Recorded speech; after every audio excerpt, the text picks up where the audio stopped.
बिस्मिल्लाहिर्रहमानिर्रहीम। Supreme court ने एक तारीखी फ़ैसला दिया है जिसमें डेरा गाजी खान की रहायशी खतून सारा अख्तर को 34 साल बाद जो है उनकी ज़मीन 5 मुरब्बे ज़मीन का कब्ज़ा उनके मामू से वापस दिलवाया जा रहा है। और केस पर जो अखराजात हुए हैं, अदालत आलिया ने यह भी फ़ैसला किया है कि वो भी जो है मामू अदा करेगा, जिसका नाम मंसूर अहमद है। केस की तफसीलात कुछ इस तरह से है कि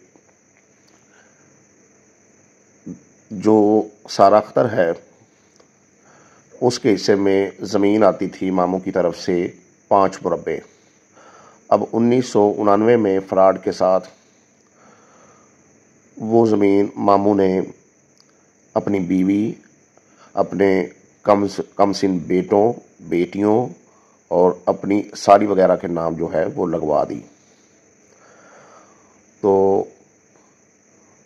उस पर जो है वो केस चला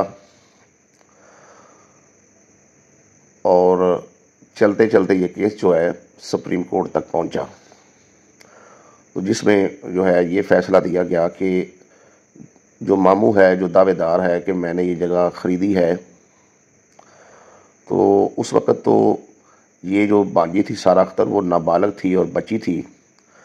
तो नाबालग ने कैसे जो है आपको ज़मीन सेल कर दी। और दूसरी बात, ये रिमार्क्स जो हैं वो अदालत की तरफ से दिए गए कि आपने ये जगह ख़रीदी है तो ये साबित करना आपका काम है, जो कि आप साबित नहीं कर सके, ना कोई गवाहान पेश कर सके हैं।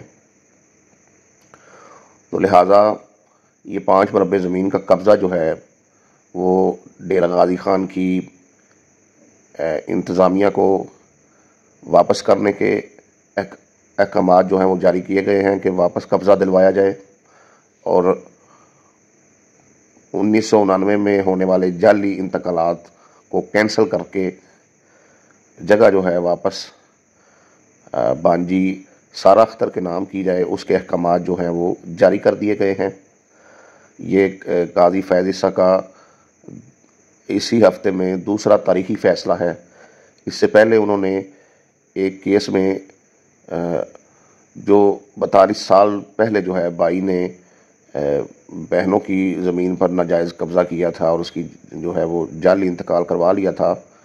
तो बहनों ने ज़िंदगी में ही बाई पर केस किया हुआ था और बाई भी वफ़ात पा चुका था और बहनें भी। तो आगे उनकी दूसरी नस्ल जो है वो आपस में केस लड़ रही थी, तो उसमें भी फ़ैसला जो है वो बहनों की औलाद के हक़ में सुनाया था। तो इस तरीके से काजी फैज़ ईसा के ये फ़ैसले बहुत अच्छे हैं और तारीख़ी हैं कि जिसमें ज़मीनों के मामलात पे फ़ौरी जो हैं वो फ़ैसले सुनाए जा रहे हैं और जो हक़दार हैं उनको हक़ जो है वो दिलवाया जा रहा है।